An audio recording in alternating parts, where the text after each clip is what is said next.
So we are in, I want to say Clovis, could be Fresno though, right around the corner from our house. Anyways, wherever we're at, we came out and the original plumbing that was in here, there was a galvanized T, which you can see we've replaced. And then down here was a Schedule 80, which is the gray plastic, Schedule 80 nipple, threaded, and then a Schedule 80 valve plastic, and then PVC.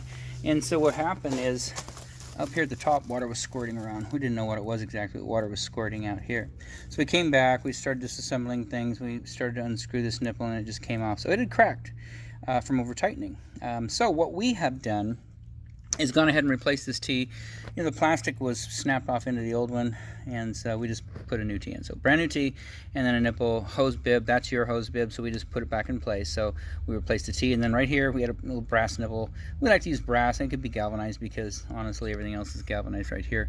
But so brass nipple, brass valve. So this quarter turn on, quarter turn off. So this guy right here, down, that's off, and then up is on. And so we're gonna leave this off just for a little bit. Reason being is we don't want to put pressure on this line right here, and so we're just gonna leave that off. Anyway, so Schedule 80 nipple right here, threaded in, and then glued into a union, and then down here we got a Schedule 80 coupling, and then the Schedule 40 pipe. So, like I say, we're gonna leave this off for a while. This is for your sprinklers, and so just when you're ready, I would wait at least a couple hours. Let's put it that way. And then whatever your watering days are, you know, today's a Tuesday, so if you're Monday, Wednesday, Friday, or Tuesday, Thursday, Saturday, I don't know. But this is for your drip. It looks like a drip irrigation back here, one single station, and then you've got the sand filter, or the little separator right here.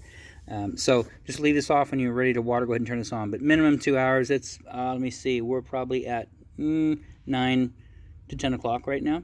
So just wait till noon, and then you can turn this on. You're good to go.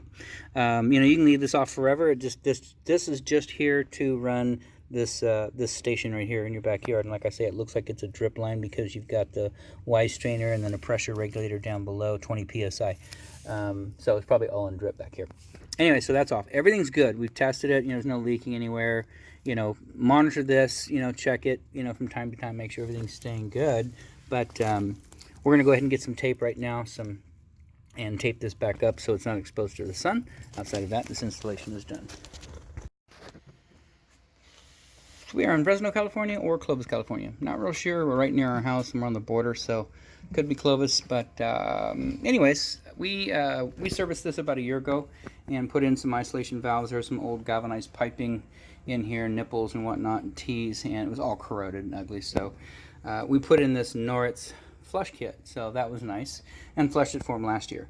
And so this year we're back out, do the same thing. Down here we got Falcon stainless steel connectors. That's what we use. So 3/4, it's like a 0.725 inside diameter, really big valve. So came out, 3 gallons vinegar, flush this guy again so it's nice and clean for the year. What we like to do is flush it with vinegar and then flush it with flush the unit with water to get all the vinegar out. And then we turn it back on, fire it up, make sure it works. So we did. We fired up this relief valve right here, popped it off, and then of course the burner came on. We let it run a little bit. So you got hot water to the home again, cold water's onto the home. Everything looks good. We have one more project inside. Outside of that, this installation is done. So we are still here in Fresno / Clovis, California. Not sure which one, anyways. We're right down the street from our house, and this is a Moen Eva 4-inch center set faucet, same faucet we got at our home, and it takes the 1224 cartridge. So there's a cartridge right there, and it's original equipment. It's a Moen. It's not a knockoff from another company. Hot water cartridge had failed, which resulted in this just dripping.